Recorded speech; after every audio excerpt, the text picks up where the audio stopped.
Good morning. Thank you for being here on a Sunday morning after a Champions League final. And before I start, I would like to thank the organizers for making such a big event possible. And I would like to thank Hero in particular for giving me the opportunity to talk to you for about half an hour or so about my experiences as head of research and development at the Football Academy of Athletic Bilbao. When I was there, I had 4 key ideas in mind. The first one was to create our own long-term player development model. Second one was to implement individualized training within the framework of a team sport. The third one was to avoid injury as much as possible, because injury was the main problem keeping players out of training and not allowing players to accumulate the famous 10,000 hours of practice.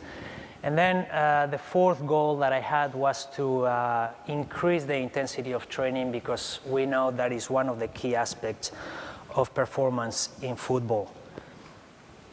I have quite a bit of ground to cover, so I'll move quickly. I'm going to talk a little bit about high-intensity training in team sports and why it is relevant.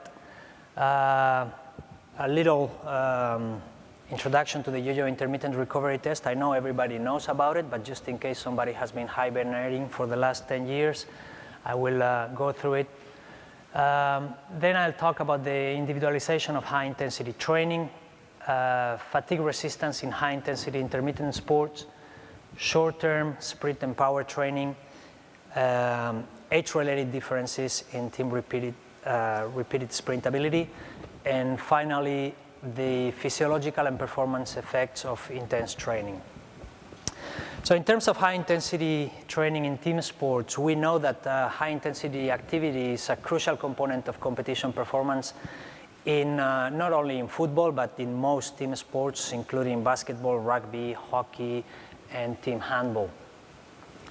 High-intensity training has been shown to be an effective training strategy in team sports, and high-intensity intermittent performance tests therefore have been developed and validated to assess match fitness in several team sports, and also to evaluate the effects of various training and nutritional interventions on fitness and performance.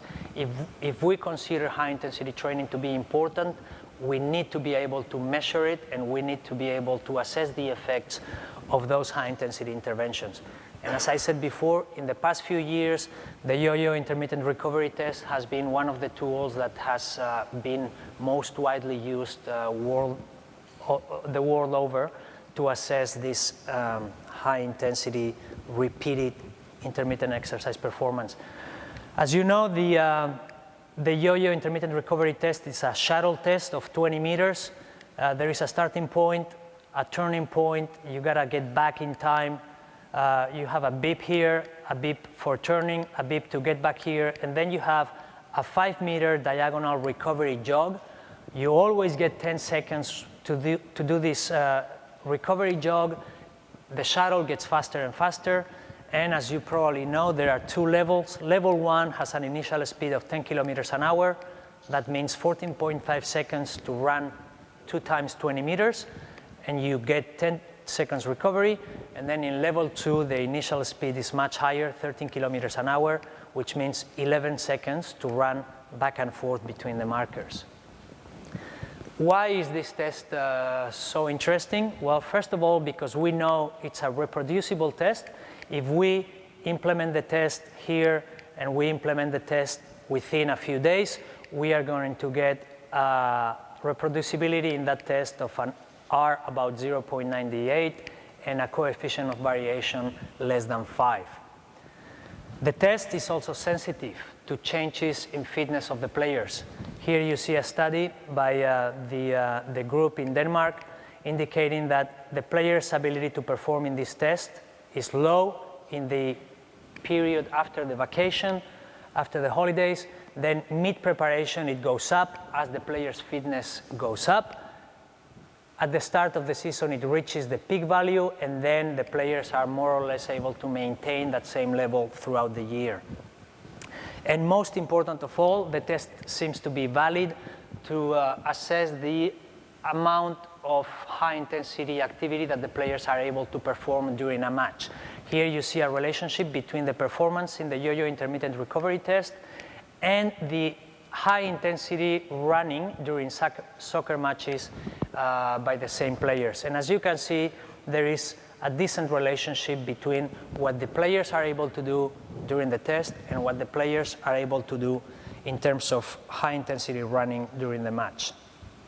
Another way of evaluating this validity of the test is to compare the difference in performance between top-class players and moderate-class professional players, both in high-intensity running during a match and also during the test, the yo-yo intermittent recovery test. And as you can see, the difference, the percentage difference in performance during the match and the percentage difference in performance during the test is very similar, which is another indicator of validity of this test. A couple years ago, we published a study in which we assessed the fitness determinants of success in men's and women's football. And one of the things we saw was that the yo-yo intermittent recovery test was a variable that differentiated very well between senior professional men players and junior semi-professional players, and the same thing in the case of females. First team, second team, the main difference between the top-level professionals and the juniors, both in men and women, was in their ability to repeat high-intensity efforts during this test. So the ability to perform intermittent high-intensity exercise for prolonged periods of time, as measured by the yo-yo intermittent recovery test, constitutes a discriminative variable in women's and men's football.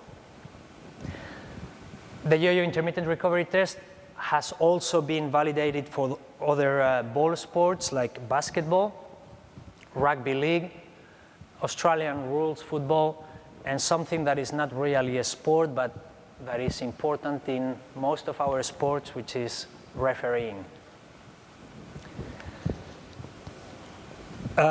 We also adapted the yo-yo intermittent recovery test to water polo, and that test is commercially available. It's called the water polo intermittent shuttle test. So most sports that rely on a high-intensity intermittent activity pattern can benefit from using this type of test.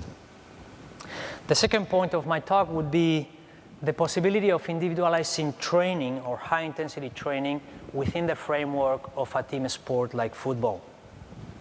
And it all started at the Academy of Athletic Bilbao. It all started for us with a case study.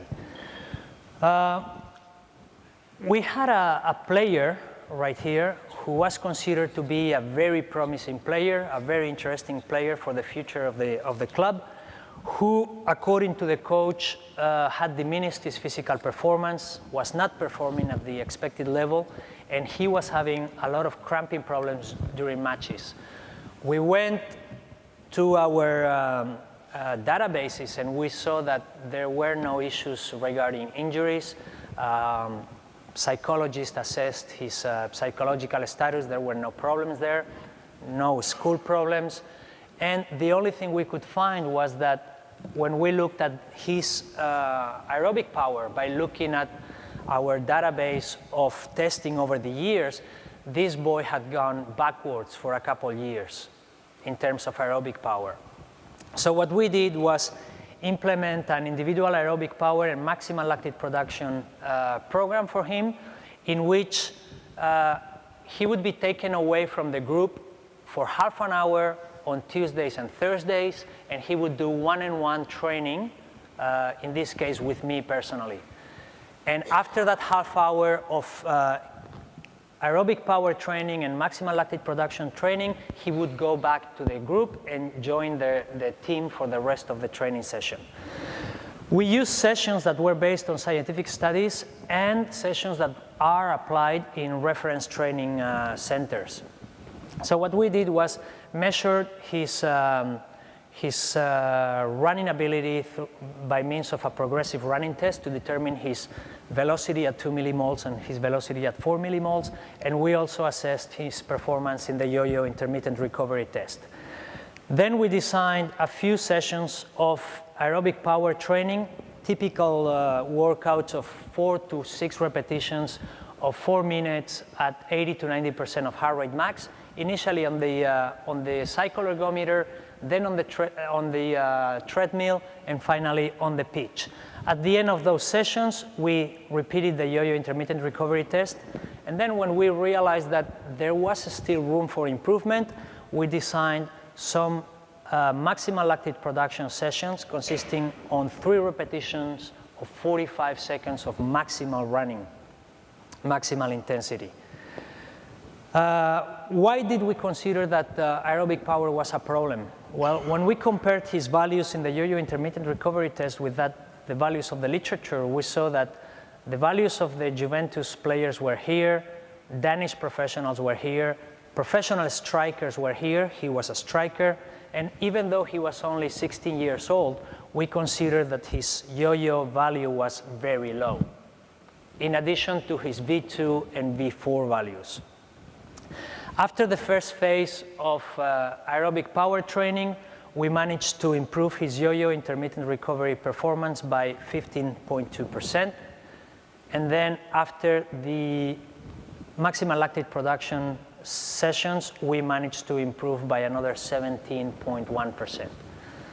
I'm not so naive to think that all the improvement is due to these particular training sessions. But what is clear is that these training sessions were effective in getting him back in shape, and that made him get more involved in all other training activities.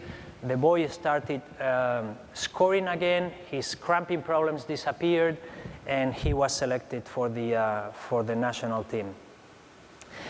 So given the success of this particular intervention, we decided to implement this type of training for all our top groups of the academy. These include our second team, which plays in the Spanish Second B division, our third team playing in the third division, and then the under 18, under 17, and under 16. And what we did was a very practical approach. Our routinary testing included a maximal speed test, and it also included the yo-yo intermittent recovery test. Based on those 2 tests, we determined what I call the maximal intermittent velocity, which is obtained from the yo-yo intermittent recovery test, and what my colleagues in Aspire call an aerobic reserve, which would be the difference in speed between the maximal aerobic velocity or intermittent velocity in this case, and maximal speed during a 30-meter dash or whatever you implement in your testing. Sometimes it's 20 meters, sometimes it's 30, sometimes it's 40. So based on those 2 values, we could set individual pace for each player, and we implemented the following program. We would do specific aerobic power training without the ball, and I emphasize that because I don't think using the ball is the best way to train always. Sometimes you better leave the ball on the side and do some other type of work. That's my point of view. So once a week, we would do aerobic power training. On week 1 of a mesocycle, we would do 4 by 4 minutes at 90% of maximal intermittent velocity with a 1.5 minute recovery. On week 2, we would do 3 times 5 minutes, and within those 5-minute blocks, we would do 10 seconds at maximal intermittent velocity plus 5% of the anaerobic reserve, and 10 seconds at 50% of maximal intermittent velocity with 2-minute recovery in between sets. And then on week 3, we would do exactly the same thing, but instead of using the 5% of the anaerobic reserve, we would use 15% of the anaerobic reserve. After a couple of mesocycles like this, we would move on to use, instead of 5% and 15%, we would use 15% and 25%.